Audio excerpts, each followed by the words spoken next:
Hello and welcome. इस video में मैं आपसे डिस्कस करूंगा सीबीएसई क्लास 12 पॉलिटिकल साइंस की जो फर्स्ट चैप्टर है that is the cold war era. इस चैप्टर की 130 से भी ज़्यादा एमसीक्यू जो है मैं आपसे डिस्कस करूंगा यहाँ पे।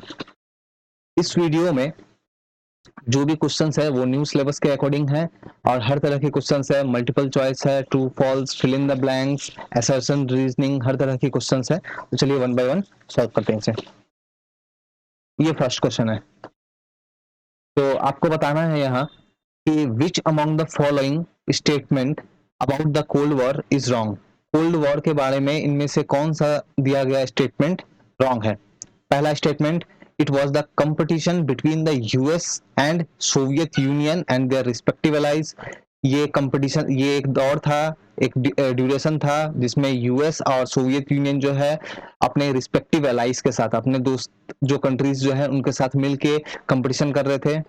दूसरा ऑप्शन, ये एक आइडियोलॉजिकल वॉर था बिटवीन द सुपर पावर मतलब यहाँ पे यूएसए और Soviet Union. Third option, it trigger of an arm race. Cold war के कारण एक आर्म्स रेस स्टार्ट हो गया। और लास्ट ऑप्शन है US and USSR were engaged in direct war. तो हमें यहाँ पे रॉन्ग स्टेटमेंट फाइंड आउट करना है। तो इसमें जो रॉन्ग स्टेटमेंट होगा वो होगा स्टेटमेंट नंबर डी। जो ऑप्शन डी है वो रॉन्ग होगा, क्योंकि यहाँ पे आप देखो, यहाँ पे डायरेक्ट वॉर लिखा हुआ है। कोल्ड वॉर के टाइम में ये याद रखना है कि यूएस और Soviet union that is USSR, ये लोग कभी भी डायरेक्ट वॉर इन्होंने कभी नहीं किया, ये टोटली इनडायरेक्ट था। So option D. Next question, ये असर्शन रीजनिंग का है। जनरली मैं देखता हूँ स्टूडेंट्स को काफी प्रॉब्लम्स आते हैं असर्शन एंड रीजनिंग वाले क्वेश्चंस में। तो पहले मैं थोड़ा एक्सप्लेन करता हूँ कि असर्शन रीजनिंग वाले क्वेश्चन को सॉल्व कैसे करते हैं। इसमें होगा ये कि आपको दो स्टेटमेंट दिए जाते हैं, पहला असर्शन और दूसरा उसका जो रीजन है। असर्शन में एक स्टेटमेंट होगा और रीजन में भी एक स्टेटमेंट होगा, और वो रीजन जो है आपको फाइंड आउट करना है। पहला तो आपको असर्शन को देखना है कि जो स्टेटमेंट दिया गया है वो सही है कि नहीं है।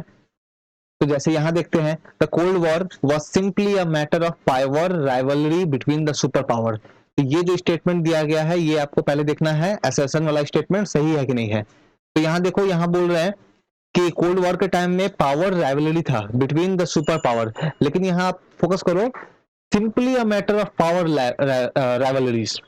ये क्या सिर्फ पावर राइवलरी था? Answer is no. यहाँ पे आइडियोलॉजिकल वॉर भी थे, हम लोगों ने देखा, और दूसरे डोमिनेंस करना था वर्ल्ड इकोनॉमी को, अपना सिस्टम को ज्यादा बेहतर बताना था। दैट मीन्स बिकॉज यहाँ simply a matter of power rivalry लिखा हुआ है, इसलिए ये स्टेटमेंट रॉन्ग है। तो असर्शन हमारा फॉल्स है। अब हमें रीजन देखना है कि ये रीजन जो है ये क्या असर्शन को सपोर्ट करता है। ये जो कारण असर्शन में जो स्टेटमेंट दिया गया है, क्या उसका कारण ये रीजन है? देखते हैं। USSR was bigger than USA in terms of area. तो यूएसएसआर जो है ये बिगर है इससे, यूएसए से, एरिया वाइज। तो ये सही बात है, यूएसएसआर जो है वो एरिया के हिसाब से यूएसए से बड़ा है। लेकिन यहां देखो, क्या ये इसका करेक्ट रीजन है?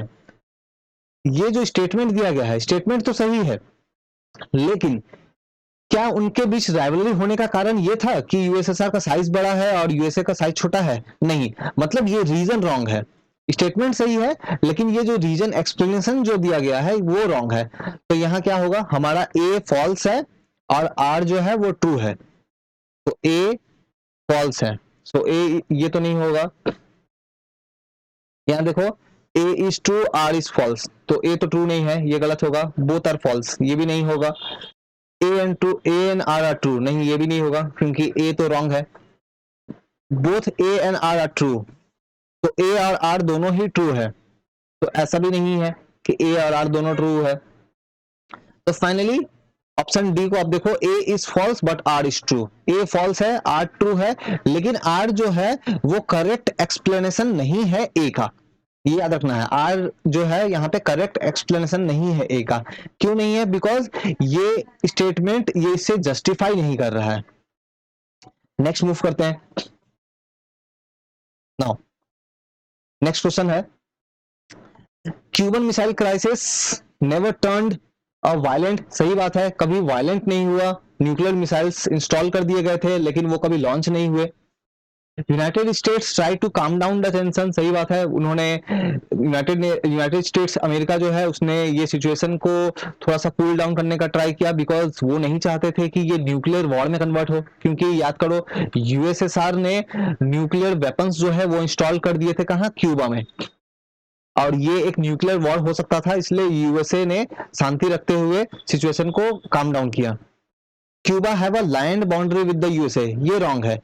क्यूबा एक आइलैंड नेशन है, उसका लैंड बाउंड्री नहीं है यूएसए के साथ, वो एक आइलैंड नेशन है। क्यूबा चारों तरफ से पानी से घिरा हुआ है। ये कौन से ओशन में है, तो क्यूबा जो है ये अटलांटिक ओशन में है, गल्फ ऑफ मैक्सिको के वहां पे देखोगे, सो अटलांटिक ओशन के वहां पे है। तो यानी कि ऑप्शन 1 एंड 2 करेक्ट है और 3 रॉन्ग है। तो यहां से ऑप्शन डी 1 एंड 2 करेक्ट है और ऑप्शन 3 ये 3 जो स्टेटमेंट है वो रॉन्ग है। नेक्स्ट यहाँ पे गिवन है, which among the following statement does not reflect the objective of the NAM. NAM याद करो, ये क्या है, नॉन अलाइंड मूवमेंट। सो इनमें से यहाँ पे स्टेटमेंट में से आपको फाइंड करना है कि ऑब्जेक्टिव, इसमें से कौन सा ऑब्जेक्टिव नहीं है। कौन सा ऑब्जेक्टिव नहीं है नैम का, नॉन अलाइन मूवमेंट का। तो पहला देखो, enabling newly decolonised country to pursue independence policy. जो न्यूली डीकोलोनाइज्ड कंट्री है, जो नए नए कंट्री जो आजाद हुए हैं किसी कॉलोनियल पावर से, जैसे हम लोग भी आजाद हुए थे ब्रिटिश से, वैसे और भी बहुत सारे कंट्रीज जो है वो आजाद हुए थे अलग अलग कंट्रीज से। तो उनको हेल्प करना, इनेबल करना, हेल्प करना, टू परस्यू इंडिपेंडेंट पॉलिसी, उनको उनका पॉलिसी मेकिंग में इंडिपेंडेंस के लिए हेल्प करना, ताकि वो छोटे कंट्री जो डीकोलोनाइज कंट्री है वो अपना डिसीजन खुद ले सके, इस चीज के लिए उनको हेल्प करना। क्या ये नैम का पॉलिसी था? आंसर है यस, ये था। Not to join any military alliance, सही बात है, नैम ने कंट्रीज को कहा कि आप कोई भी मिलिट्री अलायंस ज्वाइन मत करो, हम लोग अपना अलग रहेंगे, किसी भी वॉर में हम लोग इन्वॉल्व नहीं होंगे, किसी सुपर पावर को ज्वाइन नहीं करेंगे। तो ये भी करेक्ट है। हमको यहाँ ढूंढना है रॉन्ग वाला स्टेटमेंट जो ऑब्जेक्टिव नहीं है। Next, following the policy of neutrality on global issues, global issue पे न्यूट्रलिटी का पॉलिसी रखना, ये गलत है। नैम ने कहा कि हम लोग वॉर जो है सुपर पावर जो है उनका ब्लॉक को ज्वाइन नहीं करेंगे, लेकिन हम लोग न्यूट्रल भी नहीं रहेंगे, हम लोग आइसोलेशन का पॉलिसी फॉलो नहीं करेंगे। हम लोग क्या करेंगे, हम लोग एक्टिव पार्टिसिपेशन करेंगे और जो भी टेंशंस है उसको काम डाउन करने का ट्राई करेंगे, उसको कम करने का ट्राई करेंगे। सो न्यूट्रलिटी या फिर आइसोलेशन का पॉलिसी फॉलो नहीं कर रहे थे, एक्टिव पार्टिसिपेशन कर रहे थे और काम डाउन करने का ट्राई कर रहे थे सिचुएशंस को। तो ये वाला स्टेटमेंट रॉन्ग है, तो हमें रॉन्ग ढूंढना है। तो यानी कि आंसर हमारा ऑप्शन सी होगा। अच्छा, डी को भी देख लेते हैं। Focus on the elimination of global economic inequality, सही बात है। जो भी ग्लोबल इकोनॉमी में जो बड़े कंट्री थे, जो उस समय पावरफुल कंट्री थी, वो बहुत ही ज्यादा इनइक्वालिटीज करती थी जो छोटे कंट्री या पुअर कंट्री थे उनके साथ। तो ये इनइक्वालिटी को खत्म करना, ये भी नैम का एक पॉलिसी था। तो यहाँ पे जो करेक्ट आंसर है वो है सी। नेक्स्ट क्वेश्चन आप ये देखो, which two ideologies were involved in the conflict during the Cold War era? Cold war era के टाइम में जो यूएसए और यूएसएसआर जो थे वो लोग आपस में फाइट कर रहे थे, लड़ रहे थे, और ये सिर्फ पावर का मैटर नहीं था। फर्स्ट क्वेश्चन जो याद करो, यहाँ पे था आइडियोलॉजिकल वॉर भी था। Excuse me. तो यहाँ कौन सा ऑप्शन है? कम्युनिज्म, कम्युनिज्म तो यूएसएसआर प्रमोट कर रहे थे और कैपिटलिज्म यूएसए प्रमोट कर रहा था। तो यानी कि हमारा ऑप्शन होगा ऑप्शन ए। यहाँ देखो और ऑप्शंस जो दिए गए हैं, मोनार्किज्म, मोनार्किज्म मतलब कि जहां पे किंग का सिस्टम चलता है, और एक तरफ कैपिटलिज्म, ये तो नहीं था। कम्युनिज्म एंड रियलिज्म नहीं था, नॉन ऑफ द अबव नहीं था। तो ऑप्शन ए यूएसए सपोर्ट कर रहा था capitalism, democracy.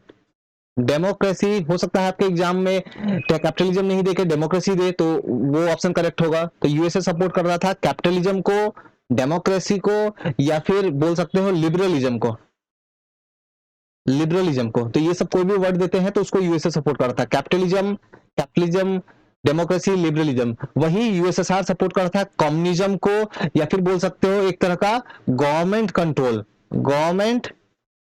Control on polity and economy. तो यूएसएसआर जो सपोर्ट कर रहा था वो ये कि गवर्नमेंट जो है वो टोटल कंट्रोल करेगा, वो टोटल कंट्रोल करेगा इकोनॉमी एंड पॉलिटी, या फिर अगर हो सकता है कम्युनिज्म नहीं दे के इक्वालिटी अगर दे, इक्वालिटी, या फिर कम्युनिज्म नहीं दे के सोशलिज्म दे, सोशलिज्म दे। तो ये सारे पॉलिसी यूएसएसआर सपोर्ट कर रहा था। तो एग्जाम में हो सकता है कोई और दूसरा word they, for example socialism and democracy, तो सही बात है, सोशलिज्म यूएसएसआर प्रमोट कर रहे थे और डेमोक्रेसी जो है वो यूएसए प्रमोट कर रहे थे। नेक्स्ट मूव करते हैं। नेक्स्ट क्वेश्चन ये इजी सा है, सीएटो का आपको फुल फॉर्म बताना है। तो सीएटो जो है ये एक मिलिट्री ग्रुप था जो यूएसए ने फॉर्म किया था, अमेरिका ने एक फॉर्म किया था कोल्ड वॉर के टाइम में। बहुत एक तो फॉर्म हुआ था, आप याद करो, नेटो, नेटो फॉर्म किया था यूएसए ने। तो यूएसए ने नेटो फॉर्म किया था, इसके साथ कुछ छोटे दूसरे ग्रुप्स भी फॉर्म किए थे, लाइक सीएटो, या फिर एक और दूसरा ग्रुप था सेंटो, ठीक है। तो सीएटो जो है ये फॉर्म हुआ था 1954 में, 1954 में। फुल फॉर्म इसका क्या है? सो साउथ ईस्ट अफ्रीका नहीं, अफ्रीका नहीं, एशियन, क्योंकि ये एशियन है तो South East Asian treaty organization. अच्छा, तो ये होगा। और भी ऑप्शन देख लेते हैं। तो अमेरिका नहीं था, South East Asian team organization नहीं, ये नहीं है। तो option B South East Asian treaty organization, याद रखना है, ए से एशिया है, अफ्रीका भी नहीं, अमेरिका भी नहीं। आप कमेंट करके मुझे बताओ कि ये सीएटो में कौन कौन से कंट्री मेंबर थे, सीएटो में कौन कौन से कंट्री मेंबर थे। नेक्स्ट क्वेश्चन है, in which country are the cities of Hiroshima and Nagasaki located. तो ये हिरोशिमा और नागासाकी कौन से कंट्री में था? तो ये तो आसान सा है, हिरोशिमा और नागासाकी पे यूएसए ने क्या किया था, यूएसए ने एटम बम गिराया था, यूएसए ने एटम बम गिराया था। कब? वर्ल्ड वॉर 2 का एंड में, दैट इज 1945। आपको याद रखना है वर्ल्ड वॉर 2 जो है वो 1939 से 1945 तक चला है।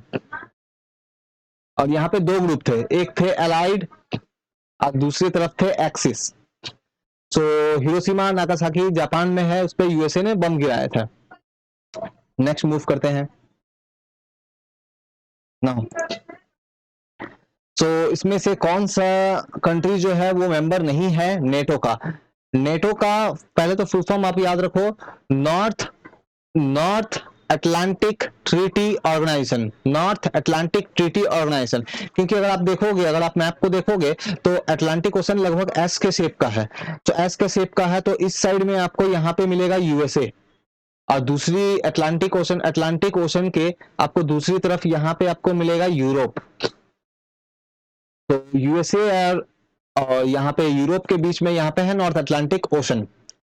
तो यहाँ पे जो मेंबर जो कंट्री थे वो थे यूएसए, लाइक यूएसए के ऊपर एक और कंट्री है लाइक द कनाडा, उसके बाद में यूरोप के बहुत सारे country like the France, Germany, Belgium, ठीक है। तो ये सब कंट्रीज थे।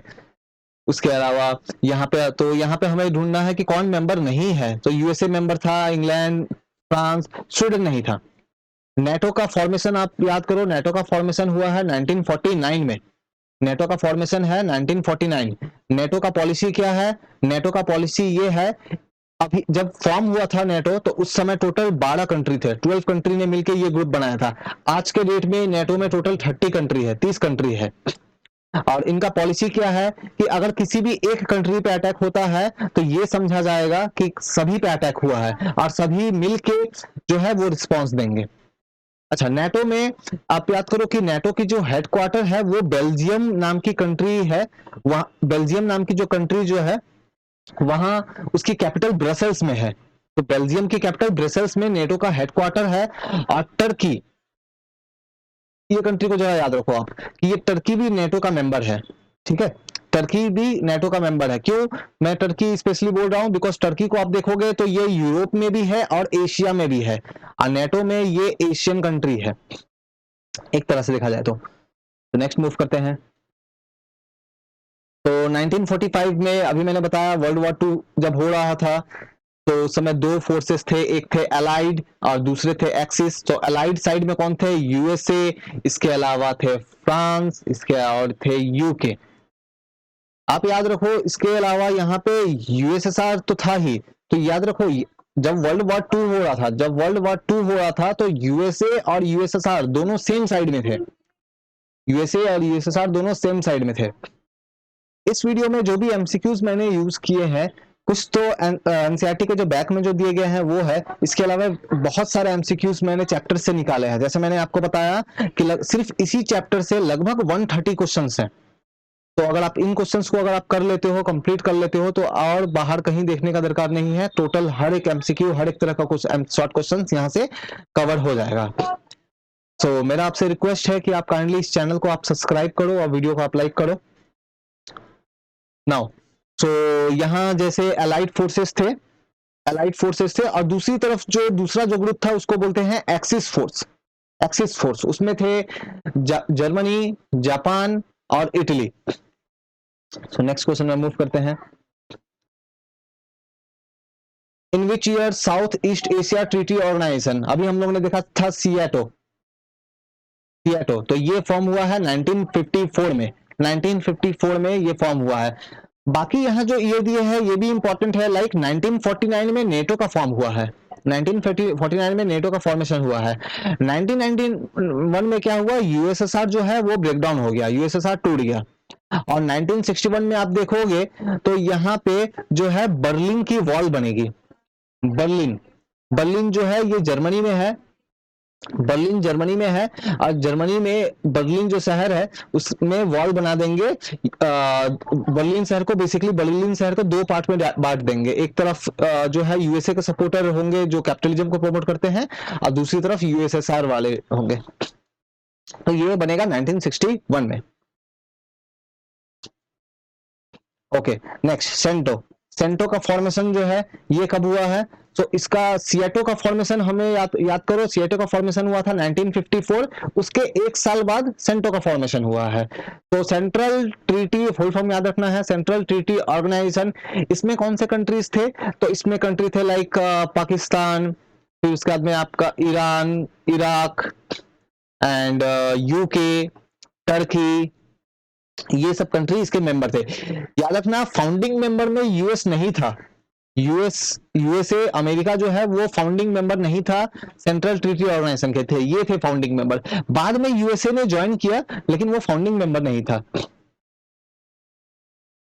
नो, यूएसएसआर ने कौन से ईयर में हंगरी में इंटरवेन किया। इंटरवेन करने का मतलब है कि जब आप किसी कंट्री में अटैक करते हो, वहां पे अपनी आर्मी भेजते हो, यहाँ पे उस कंट्री के इंटरनल मैटर में आप एंटर करते हो, तो उसको इंटरवेंशन बोलते हैं।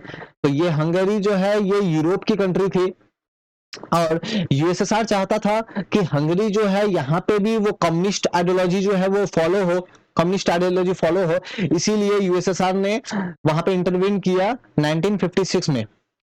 ये जो क्वेश्चन है, मे भी काफी लोगों को लग सकता है कि ये क्वेश्चन आपकी एनसीईआरटी से नहीं है, एनसीईआरटी से नहीं है, लेकिन मैं आपको बता दूं जो भी मैं क्वेश्चन यहाँ इंक्लूड कर रहा हूँ हर एक क्वेश्चन एनसीईआरटी से है। आपकी एनसीईआरटी की जो बुक्स जो होती है, चैप्टर्स के अलावा आप देखोगे वहां पे छोटे छोटे कुछ बॉक्सेस वगैरह, कुछ डायग्राम्स, कुछ मैप्स वगैरह दिए रहते हैं, वहां से भी बहुत सारे एमसीक्यूज जो है, क्वेश्चन जो है फॉर्म होते हैं। मैंने इन क्वेश्चन को वहीं से लिया है। तो आपके फर्स्ट चैप्टर में आप देखोगे साइड में एक टेबल सा दिया हुआ है, बहुत सारे ईयर दिया हुआ है, अब बहुत सारे इवेंट दिए हुए हैं, तो वहीं पे आप देखोगे तो वहां पे आपको ये मिलेगा। तो 1956।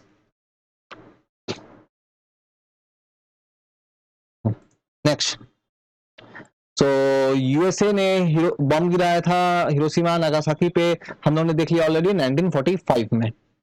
आप यहाँ पे देखो बाकी डेट को भी थोड़ा देख लेते हैं। 1945 में जो है वर्ल्ड वॉर टू जो है ये एंड हुआ था। 1939 में क्या हुआ था, वर्ल्ड वॉर टू जो है ये स्टार्ट हुआ था। ठीक है, 1949 में आप देखोगे नेटो का फॉर्म होगा, और 1961 में हम लोगों ने देखा था जैसे बर्लिन की वॉल बनेगी। याद रखना है हिरोशिमा नागासाकी। अच्छा, नेक्स्ट क्वेश्चन है, so the event that took place in 1961। तो 1961 में क्या हुआ, सो ऑप्शन ए हम लोग ने अभी थोड़ी देर पहले देखा, कंस्ट्रक्शन ऑफ बर्लिन वॉल। बाकी ऑप्शंस को भी देख लेते हैं। सोवियत इंटरवेंशन इन अफगानिस्तान, सोवियत ने अफगानिस्तान में अटैक किया था, कब, ये हुआ था 1979 में। वियतनाम ने इंटरवेंशन किया था कंबोडिया में, 1978 के आसपास का टाइम था। ये सभी ये जो है वो आपके एनसीईआरटी से ही है। यूनिफिकेशन ऑफ जर्मनी, तो ये हुआ है, इंपॉर्टेंट है, आपको याद रखना है, 1990s में हुआ था, 1990s में हुआ था। आप याद करोगे बर्लिन की वॉल जो है वो 1961 में बनी है और उसको फिर गिरा दिया जाएगा 1989 में। 1989 में बर्लिन की वॉल को गिरा दिया जाएगा, फॉल हो जाएगी वो, और फिर एक ही साल के अंदर में 1990 के अंदर में क्या होगा, जर्मनी जो है वो यूनिफाई हो जाएगा। वर्ल्ड वॉर 2 के बाद में जर्मनी जो है, जर्मनी को बांट दिया गया था टोटल 4 पार्ट में, जर्मनी को टोटल 4 पार्ट में बांट दिया गया था। एक पार्ट यूएसएसआर ने रखा, एक पार्ट था यूएसए के पास, फिर इधर था फ्रांस, इधर था यूके। बाद में यूएसए, फ्रांस और यूके इन तीनों ने ये वाले पार्ट को मिला दिया एक साथ, तो इसको बोलते थे वेस्टर्न जर्मनी, वेस्टर्न जर्मनी। और यूएसएसआर वाला जो पार्ट था उसको बोलते थे ईस्टर्न जर्मनी, ईस्टर्न जर्मनी। और बाद में 1990 में क्या हुआ, ये वेस्ट जर्मनी और ईस्ट जर्मनी को भी मिला दिया गया, तो पूरा जर्मनी बन के आ गया। Okay, next, the person that oppose the new colonialism. New colonialism, देखो कॉलोनिज्म तो एक पता है कि पहले के टाइम में जब एक बड़ी कंट्री जैसे यूके ने, इंग्लैंड ने, ब्रिटिशर्स ने हमारे ऊपर इंडिया को अपना गुलाम बना लिया था, हमारे कंट्री पे आके कब्जा कर लिया था, तो ये क्या था, ये था कॉलोनिज्म। नियो कॉलोनिज्म क्या है, ये नए जमाने का कॉलोनिज्म है। नियो मतलब नया, तो नया जमाने में क्या होता है कि ये डायरेक्टली अपने मिलिट्री वगैरह भेज के तो कब्जा नहीं करते हैं, लेकिन क्या होती है, इनकी जो कंपनी जो है, बड़ी बड़ी कंपनियां जो है वो आती है हमारे कंट्रीज में, हमारे कंट्री को आके एक तरह से इकोनॉमिकली लूटती है। जैसे फॉर एग्जांपल आप अगर अमेरिका की अगर आप कंपनीज को देखो, तो बहुत सारी कंपनियां जो है, बहुत सारी कंपनी जो है अमेरिका की, या फिर किसी दूसरे डेवलप्ड कंट्री की, अगर आप किसी दूसरे आप डेवलप, मैं एग्जांपल के लिए बोल रहा हूँ समझाने के लिए, कि किसी भी दूसरे डेवलप कंट्री की आप बड़ी कंपनी को अगर आप देखो, तो वो छोटी कंपनी छोटी कंट्री में जाती है, तो छोटी कंट्री में जाने से क्या होता है कि वहां के कंट्री से बहुत सारे रिसोर्सेज जो है वो अपने प्रॉफिट जो है वो कमाती है। जैसे गूगल पूरे वर्ल्ड से कितना ज्यादा प्रॉफिट कमाता है, ठीक है, तो ये एग्जाम्पल है समझने के लिए, नॉट नेसेसरी गूगल ऐसा करता हो, ऑल्दो वो काफी अच्छा काम भी करता है। तो the person that oppose the new colonialism was, तो न्यू कॉलोनिज्म को किसने अपोज किया, तो जॉन एफ कैनेडी, ये तो यूएसए के प्रेसिडेंट थे, इन्होंने नहीं। व्लादिमीर लेनिन, व्लादिमीर लेनिन वो है जिन्होंने यूएसएसआर, रशिया में जो है कम्युनिज्म लेके आए, रशिया में कम्युनिज्म लेके आए। निकिता क्रुश्चेव, ये भी यूएसएसआर के लीडर थे, जब ये क्यूबन मिसाइल क्राइसिस चल रहा था तब उस समय निकिता क्रुश्चेव थे यूएसएसआर के लीडर। ख्वामे नुक्रुमा, ये आंसर है, ये है घाना के पीएम, ये थे घाना के पीएम, तो इन्होंने अपोज किया न्यू कॉलोनिज्म को। Warsaw pact was led by, so जैसे यूएसए ने अपना एक ग्रुप बनाया था जिसको हम लोगों ने नेटो, जिसको नेटो उन लोगों ने कहा, वैसे ही यूएसएसआर ने भी एक ग्रुप बनाया था, उसको कहा गया था वॉर्सो पैक्ट। तो वॉर्सो पैक्ट में यूएसएसआर था प्लस जो ईस्टर्न यूरोप वाली कंट्रीज थी, जो ईस्टर्न यूरोप वाली कंट्री थी वो थी, तो इसका आंसर होगा सोवियत यूनियन। नेक्स्ट आते हैं, which of the following country was not a NATO member, तो इनमें से कौन नेटो मेंबर नहीं है, तो जर्मनी, चेक रिपब्लिक, फ्रांस, इंडिया, इंडिया नहीं है। आप याद करो, मैंने आपको बताया था अटलांटिक ओशन के इधर में यूएसए है और इधर में यूरोप की जो कंट्री है वेस्ट वाली, वो सब काफी सारे उसमें है, नॉट नेसेसरी ऑल बट काफी सारे वहां पे है। करंटली 30 मेंबर है नेटो में। The western alliance was headed by, तो वेस्टर्न अलायंस किसको बोलते हैं, जो यूएसए का जो ग्रुप था उसको, यूएसए और उसके साथ जो यूरोप की country like France, Germany, France थी वहां पे, वेस्टर्न जर्मनी, बेल्जियम, काफी सारी जो कंट्री थी यूके, उनको बोलते हैं वेस्टर्न अलायंस। और ईस्टर्न अलायंस बोलते थे वो यूएसएसआर वाला ग्रुप को। तो वेस्टर्न अलायंस को हेड कौन कर रहा था, so answer is US. Soviet union जो है वो तो हेड कर रहा था ईस्टर्न अलायंस को, वो हेड कर रहा था ईस्टर्न अलायंस को। नेक्स्ट आते हैं, the island country that received both diplomatic and financial aid from Soviet union. जब क्यूबन मिसाइल क्राइसिस चल रहा था, तो जैसे मैंने आपको बताया क्यूबा एक आइलैंड है, तो अटलांटिक ओशन में चारों तरफ से पानी है, क्यूबा एक आइलैंड है, और जब क्यूबा का इशू चल रहा था यूएसए के साथ में, तो उस समय क्यूबा की मदद के लिए कौन सामने आया, सोवियत यूनियन। तो सोवियत यूनियन ने काफी हेल्प किया एक्चुअली क्यूबा की इकोनॉमी जो है वो काफी हद तक डिपेंडेंट थी यूएसए पे, क्योंकि क्यूबा की कंट्री से काफी सारा शुगर जो चीनी जो है वो लोग सेल करते थे यूएसए को। तो यूएसए नाराज होकर क्यूबा से शुगर खरीदना बंद कर दिया। तो इसके रिस्पॉन्स में सोवियत यूनियन हेल्प करने के लिए आया क्यूबा का। सो आंसर है सोवियत यूनियन। तो इन विच ईयर बर्लिन की वॉल जो है फॉल हुई, तो मैंने बताया आपको 1961 में तो उसका बना वो, 1989 में वो फॉल हुआ। नेक्स्ट आप देखो, when USSR place nuclear missile in Cuba, so nuclear missiles जो है वो क्यूबा में 1962 में प्लेस की गई थी। याद रखना 1961 नहीं है, बहुत लोग इसमें कंफ्यूज होते हैं। 1961 फुल फॉर्म ऑफ सेंटो, तो सेंटो का फुल फॉर्म क्या है? सो सेंटो का फुल फॉर्म है central treaty organization, central treaty organization, option B. तो मैंने बताया इसमें ये ऑर्गेनाइजेशन जो है इसमें कौन से कंट्रीज थे, मैंने इससे पहले वाले क्वेश्चन में मैंने बताया आपको। नेक्स्ट आते हैं, which organisation came into existence in April 1949 में कौन आया? तो 1949 में याद करो, 1949 में मैंने बताया यहाँ पे आया नेटो, सीएटो आया था 1954 में, सेंटो आया 1955 में, वॉर्सो पैक्ट 1955। वॉर्सो पैक्ट जो है वो यूएसएसआर वाला ग्रुप था, ये नेटो जो है वो यूएसए वाला ग्रुप था, और ये दोनों जो है वो रीजनल ग्रुप थे, लेकिन वो लोग सपोर्ट कर रहे थे यूएसए को। Next, which one of the following is the agreement signed between the two superpower starting in the 1960s? तो 1960s में जो दो super power USA and USSR उनके बीच में कुछ एग्रीमेंट हुए 1960s। जब हम लोग 1960s लिखते हैं ना, इसका मतलब ये होता है कि 1960 से लेकर के 1969, जब ऐसे ऐसे लिखते हैं इसका मतलब ये होता है। फॉर एग्जाम्पल अगर मैं लिखता हूं 1940s, तो इसका मतलब होता है 1940 से लेकर के 1949।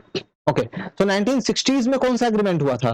तो 1960 में ये देखो एलटीबीटी हुआ था, ये हुआ था 1963 में।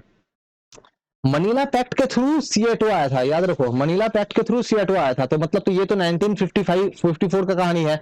बगदाद पैक्ट के थ्रू आया था ये तुम्हारा सेंटो, तो ये 1955 है ये, और ये वर्सो पैक्ट भी 1955 है। एलटीबीटी जो है फुल फॉर्म याद रखना है, एलटीबीटी लिमिटेड टेस्ट बैंड ट्रीटी, ये आया था 1963 में। तो इसको साइन किया था यूएसए ने, यूएसएसआर ने, यूके ने।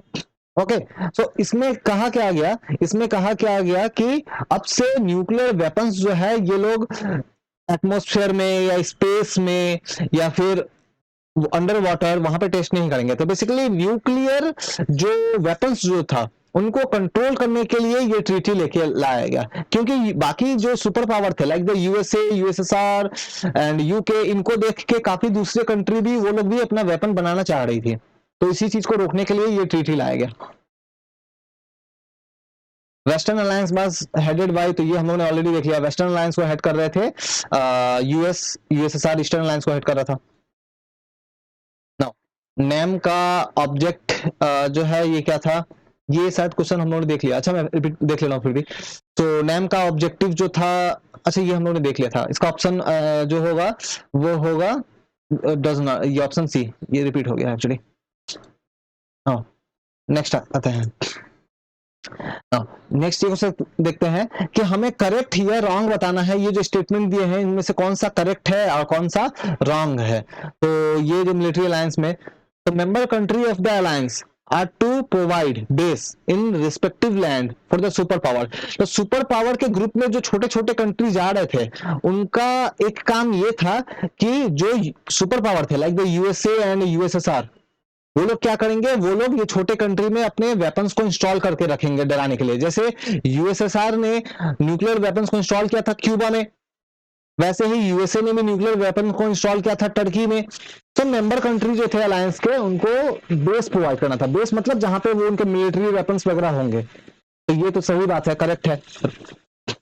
Member country to support super power in both term of ideology and military strength. तो जो मेंबर कंट्री थे वो सुपर पावर को हेल्प करेंगे आइडियोलॉजी में। सही बात है कि जैसे जो छोटे छोटे कंट्री थे वो यूएसए या फिर यूएसएसआर का ग्रुप चुन रहे थे जिसका आइडियोलॉजी उनको पसंद आ रहा था, और इसके अलावा तो वहां पे वो छोटे ग्रुप को यूएसए या यूएसएसआर क्यों अपने साथ ला रहे थे, बिकॉज वहां पे वो लोग अपने बेसिस बना रहे थे, वहां पे अपने वेपन्स रख रहे थे। इसके अलावा छोटे कंट्री से उनको रिसोर्सेस मिल रहा था, लाइक ऑयल मिल रहा था, तो ये भी करेक्ट है। अब छोटे कंट्री क्यों जा रहे थे यूएसए या यूएसएसआर के साइड, बिकॉज उनको उससे उनको क्या हो रहा था कि यूएसए या यूएसएसआर जो है उनको फाइनेंशियली हेल्प करता है, पैसा दे रहे थे, प्रोटेक्शन दे रहे थे, तो दोनों तरफ गिव एंड टेक रिलेशन था। When a nation attack any member country, it is considered an attack on the member countries। तो ये सही था। नेटो के टाइम में अगर मेंबर कंट्री जो था मिलिट्री अलायंस में किसी एक कंट्री पे अगर अटैक करो तो बाकी सभी कंट्री मिलके रिस्पॉन्स करेंगे, तो ये भी करेक्ट है। सुपर पावर जो है मेंबर कंट्री को हेल्प कर रहे थे उनके वेपन्स बनाने के लिए, वेपन्स बनाने के लिए हेल्प नहीं कर रहे थे, वो लोग अपना खुद का वेपन्स वहां पे इंस्टॉल कर रहे थे, वेपन्स को सेल कर रहे थे अपना खुद का। जैसे यूएसए जो है, जैसे फॉर एग्जांपल यूएसएसआर ने क्यूबा को वेपन बनाने के लिए हेल्प नहीं किया, यूएसएसआर ने अपने खुद के वेपन क्यूबा में जाके इंस्टॉल कर दिए, तो हेल्प नहीं कर रहे थे, अपने खुद के वेपन सेल कर रहे थे या फिर इंस्टॉल कर रहे थे। तो इसमें से सियाटो का मेंबर कौन नहीं है, तो सियाटो का मेंबर जो है, याद रखो सियाटो जो है ये ग्रुप जो है ये यूएसएसआर को सपोर्ट कर रहा था। इसमें जो है न्यूजीलैंड था, पाकिस्तान था, ऑस्ट्रेलिया था, यूएसएसआर नहीं था, यूएसएसआर इसमें नहीं था, ठीक है, क्योंकि ये सियाटो ग्रुप जो है ये यूएसए को सपोर्ट कर रहे थे। अच्छा, the end of which event is usually seen as the beginning of the world contemporary era of world politics. ये आपके चैप्टर के एकदम स्टार्टिंग में दिया गया है और इसका आंसर है cold war era. Cold war खत्म होने के बाद में हम लोग बोलते हैं कि कंटेम्प्रेरी एरा का जो वर्ल्ड पॉलिटिक्स है ये स्टार्ट हुआ, आपके चैप्टर के बिल्कुल स्टार्टिंग में है ये statement. Which group wanted to establish new international economic order, तो कौन चाहते थे, तो आंसर है नैम। ये तो मिलिट्री ग्रुप था, ये सियाटो सेंटो ये भी मिलिट्री ग्रुप था। ये नैम जो है नॉन अलाइन मूवमेंट के जो कंट्रीज जो थे, तो ये चाह रहे थे कि क्या एस्टेब्लिश हो, new international economic order. What is the aim of new international economic order, तो ये न्यू इंटरनेशनल इकोनॉमिक ऑर्डर वाली जो कंट्री जो है ये चाहते क्या थे, तो बेसिकली इनका एम ये था कि जो छोटे छोटे कंट्री है, जो न्यूली इंडिपेंडेंट कंट्री है, जो पुअर कंट्री है, जैसे एशिया में, अफ्रीका में, मिडिल ईस्ट में, तो वो कंट्री जो है किसी ब्लॉक को ज्वाइन ना करे, वो लोग अपना इंडिपेंडेंट रहे और उनको भी उनके साथ इनइक्वालिटी ना हो, जो डेवलप्ड कंट्री उनके साथ इनइक्वालिटी करते हैं वो ना हो। तो इनका एम क्या था, economic development, of course economic development करना था, जो छोटी कंट्री स्मॉल स्टेट्स थे उनका पॉलिटिकल इंडिपेंडेंस भी करना था, बिकॉज वो जो छोटे कंट्री थे बहुत बार बड़े बड़े कंट्री लाइक द यूएसए उनको डरा के रखते थे, उनको थ्रेटन करते थे, धमकाते थे, सो उनका पॉलिटिकल इंडिपेंडेंस खतरे में था। तो ये नियो जो है ये लोग चाहते थे कि ये छोटे कंट्री स्मॉल स्टेट्स जो है ये पॉलिटिकली इंडिपेंडेंट रहे।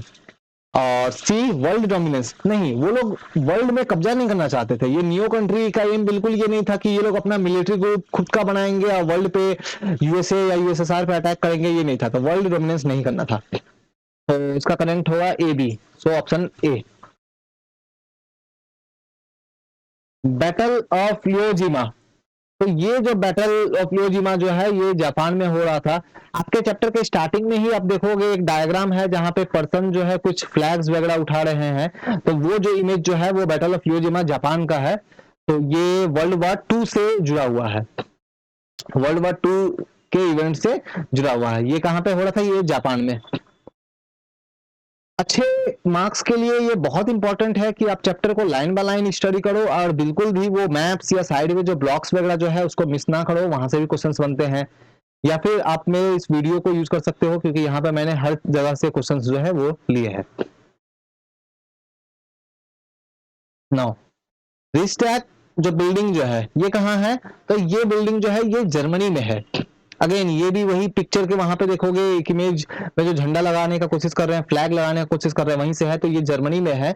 ये बिल्डिंग इंपॉर्टेंट क्यों है, बिकॉज ये बिल्डिंग जो है यहाँ पे जर्मनी की पार्लियामेंट, जैसे हमारे कंट्री के जो एमपी जो है वो संसद में जाके बैठते हैं, हमारा पार्लियामेंट जो है संसद जो है वहां पे बैठते हैं, लोकसभा राज्यसभा, वैसे ही रिस्टेक बिल्डिंग में जर्मनी के पार्लियामेंट जो है वो लोग बैठते थे। तो वहां पे जो है वो इमेज से ये मैंने एमसीक्यू बनाया है। Who was the ruler of Cuba during Cuban missile crisis. तो जब क्यूबन मिसाइल क्राइसिस चल रहा था तो क्यूबा में किसका रूल था, कौन लीडर था क्यूबा में? तो Fidel Castro, of course yes. Nikita Khrushchev, ये तो यूएसएसआर के लीडर थे। जॉन एफ कैनेडी, ये यूएसए के प्रेसिडेंट थे ना 20। तो आंसर इसका क्या होगा? Fidel Castro. फिडेल कैस्ट्रो ये थे लीडर यूएसएसआर, सॉरी क्यूबा के।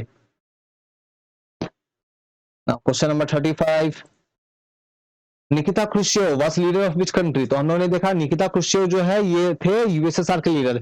जब क्यूबा में मिसाइल क्राइसिस चल रहा था तो उस समय जो क्यूबा में मिसाइल को लगाने का जो आइडिया था वो इनका ही था, निकिता क्रुशिचेव का था। तो इस वीडियो में इतना ही। अगर मैं अगले अपने पार्ट 2 में, ये पार्ट 1 है, मैं पार्ट 2 के वीडियो जो लेके आऊंगा उसमें फिर और भी इसी चैप्टर के, ये कोल्ड वॉर एरा जो चैप्टर है इसी की और 35 या 40 क्वेश्चंस को मैं वहां इंक्लूड करूंगा। कुल मिला के टोटल मोर देन 130 क्वेश्चंस होंगे सिर्फ इसी चैप्टर के। तो अगेन एट द एंड आपसे रिक्वेस्ट है, आप काइंडली चैनल को आप सब्सक्राइब करें। Thank you. अगर आपका कोई डाउट हो तो आप मुझसे पूछ सकते हो कमेंट करके।